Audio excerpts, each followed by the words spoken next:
Tahukah kalian 3 metode desain UX yang paling populer digunakan saat ini? Baik oleh praktisi atau akademisi. 3 metode itu adalah Human-Centered Design, Design Thinking, dan Lean UX.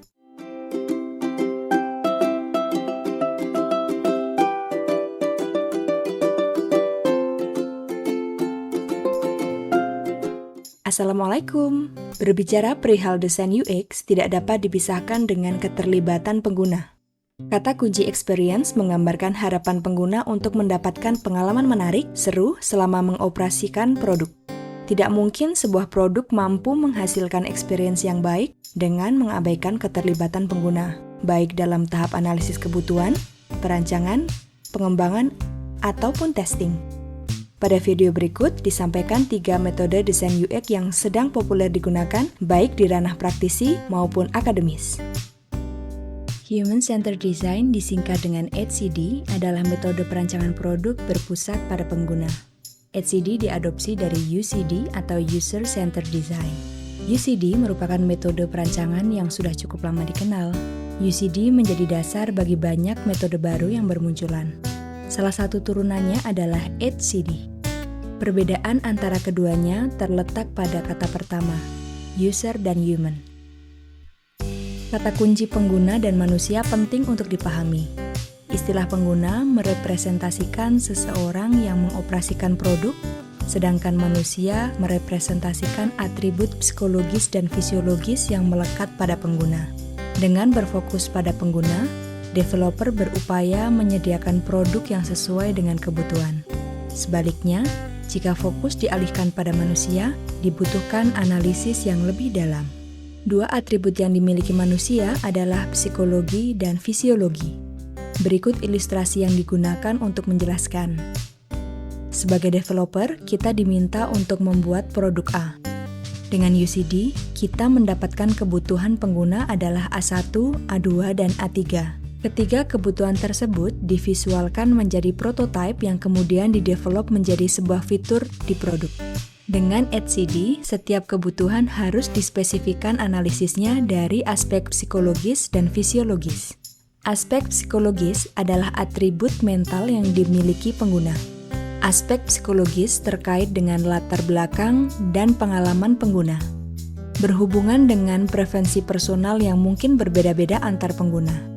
Sebagai contoh, karena terbiasa menggunakan komputer dengan sistem operasi Windows, pengguna A terbiasa menggunakan shortcut Ctrl+C untuk mengcopy informasi dan Ctrl+V untuk menempelkan informasi.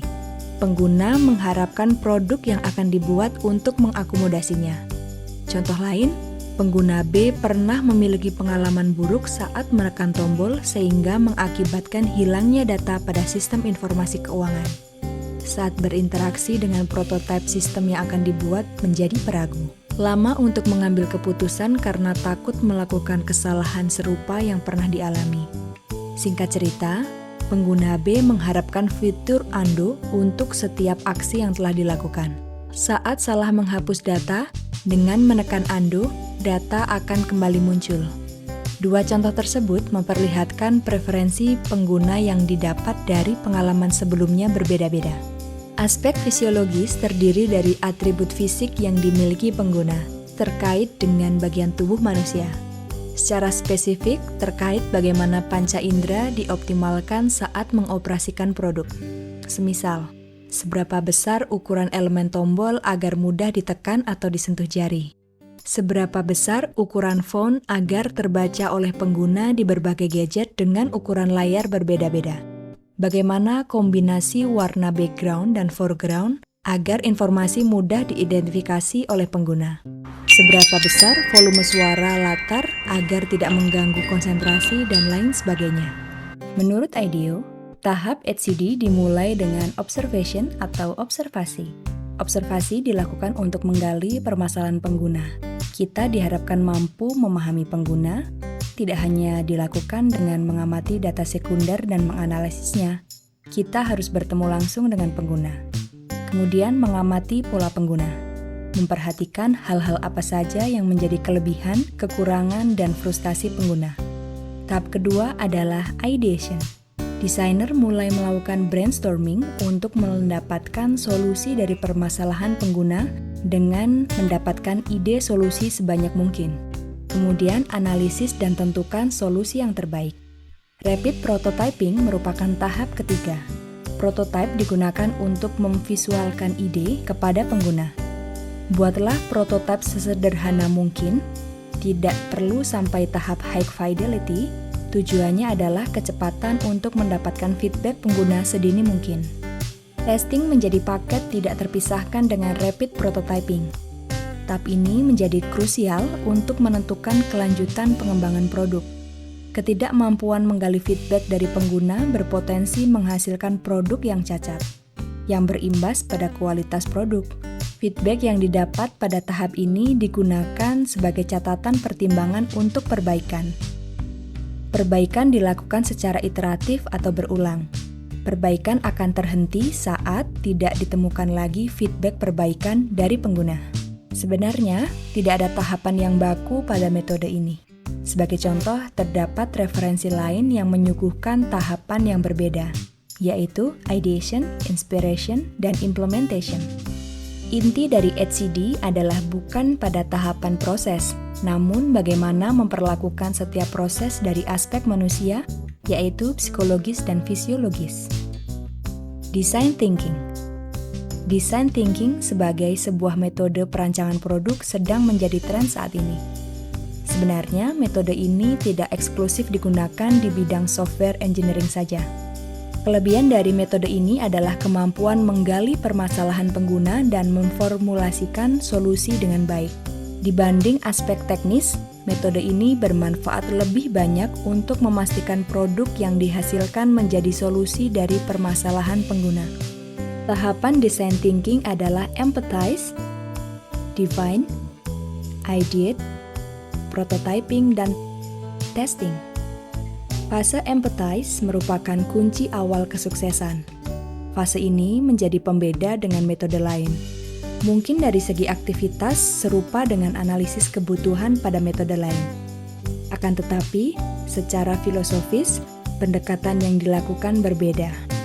Empathize bertujuan memahami permasalahan pengguna. Tidak sekedar dilakukan dengan tanya jawab atau interview, tetapi mengamati pengguna secara langsung. Pengamatan dilakukan dengan mengamati lingkungan tempat pengguna berinteraksi, mengamati bagaimana pengguna bekerja, mengamati bagaimana frustasi pengguna saat bekerja, mengamati aspek-aspek yang menjadi kelebihan dan kekurangan pengguna, atau lain sebagainya. Kita dapat menyebut teknik pengamatan seperti ini dengan teknik etnografi. Tahap kedua, define. Berisi aktivitas yang menganalisis dan mengelompokkan permasalahan. Urgensi permasalahan dikelompokkan. Permasalahan diurutkan berdasarkan stakeholder yang terkait. Eliminasi permasalahan yang tidak terlalu penting atau tidak terkait dengan permasalahan utama pengguna. Permasalahan dikelompokkan berdasarkan kategori untuk memudahkan merumuskan solusi. Bisa jadi, beberapa permasalahan sebenarnya serupa dan dapat dikelompokkan menjadi satu. Selanjutnya, tahap ideate berisi solusi dari setiap permasalahan yang sudah dianalisis dan dikelompokkan pada tahap define. Solusi haruslah konkret, dapat dilihat pengguna. Untuk mengkomunikasikannya digunakan prototype. Pada tahap prototyping berisi aktivitas memvisualkan solusi untuk diujikan kepada pengguna. Tahap terakhir adalah testing, tahap yang krusial untuk menentukan kelanjutan proses pengembangan. Testing digunakan untuk menguji apakah solusi mampu menyelesaikan permasalahan pengguna. Analisis permasalahan di fase define dapat digunakan sebagai indikator untuk mengukur keberhasilan. Apakah prototipe menyajikan solusi sesuai dengan urgensi permasalahan? Jangan-jangan permasalahan yang dianggap penting hanya mendapat porsi biasa di prototipe. Libatkan pengguna untuk menguji solusi yang ditawarkan. Lean UX. Seperti yang kita ketahui bahwa proses desain UX memerlukan riset mendalam dan membutuhkan waktu yang tidak sebentar. Proses riset bahkan bisa jadi membutuhkan waktu yang lebih lama dibanding fase coding itu sendiri. Lean UX adalah metode yang menjadi antitesis dari itu semua. Dibanding fokus pada kedalaman riset, Lean UX fokus pada kecepatan dan kesederhanaan. Mulai dikenal pada tahun 2013 oleh Jeff Kothev dan Joe Seiden dalam bukunya berjudul Lean UX: Applying Lean Principles to Improve User Experience. Kemampuan untuk menghasilkan produk dengan UX yang baik dalam waktu singkat menjadi kelebihan dari metode ini. Lean UX merupakan turunan dari filosofi Agile. Pembahasan mengenai filosofi Agile dapat teman-teman saksikan di video sebelumnya. Secara umum, turunan dari Agile memiliki karakteristik yaitu berfokus pada proses dan bertujuan menghasilkan produk lebih cepat dan berkesinambungan. Untuk menghasilkan produk secara cepat, peran serta anggota tim menjadi penting. Dengan komunikasi yang intens, memudahkan munculnya ide baru yang segar dan bahkan mampu mengatasi permasalahan yang dialami salah satu anggota tim. Kolaborasi tidak hanya dilakukan sesama anggota tim, namun juga dengan pengguna. Tujuannya adalah mendapatkan feedback sedini mungkin. Beragam permasalahan usabilitas coba digali secepat mungkin dan diperbaiki. Berikut beberapa prinsip dalam Lean UX. Yang pertama, menghilangkan hal-hal yang tidak penting. Fokusnya hanya pada ide produk dan feedback dari pengguna. Hal-hal teknis terkait proses pengembangan coba dieliminasi karena justru akan memperlambat proses. Selanjutnya, memperkuat pembelajaran. Tim diharuskan mempelajari sesuatu secara cepat. Trial and error diujikan ke pengguna secara berkala untuk mendapatkan feedback. Pengguna intens terlibat dalam setiap keputusan desain. Lanjut, menentukan selambat mungkin. Hindari memutuskan sebuah desain yang ditawarkan desainer sebagai sebuah solusi terakhir. Setiap solusi harus diujikan ke pengguna. Feedback dari pengguna dan perbaikan adalah solusi akhir yang diharapkan pastinya. Lanjut, menyampaikan sesegera mungkin. Setiap keputusan desain disampaikan dan diujikan ke pengguna untuk mendapatkan feedback sedini mungkin. Semakin sering diujikan, dapat menggali setiap permasalahan. Terkadang muncul permasalahan yang sebelumnya tidak teridentifikasi. Memberdayakan tim. Kolaborasi dan komunikasi antar anggota tim haruslah intens dan solid. Berdasarkan filosofi Agile, direkomendasikan anggota tim berada di ruang yang sama atau setidaknya berdekatan untuk memudahkan komunikasi. Membangun integritas. Karena fokus pada kecepatan, dibutuhkan integritas seluruh anggota tim. Jika salah satu anggota tim lambat, maka akan mempengaruhi kecepatan anggota tim lainnya. Melihat secara keseluruhan. Hal-hal detail terkait proses tidak diperhatikan karena fokus pada menyampaikan produk secara cepat. Timbal baliknya, feedback dari pengguna harus didapat sesering mungkin. Kesimpulan yang menjadi pembeda Lean UX dengan metode lain adalah filosofi yang berfokus pada produk dan feedback pengguna. Hal-hal detail terkait teknis pengembangan diacuhkan.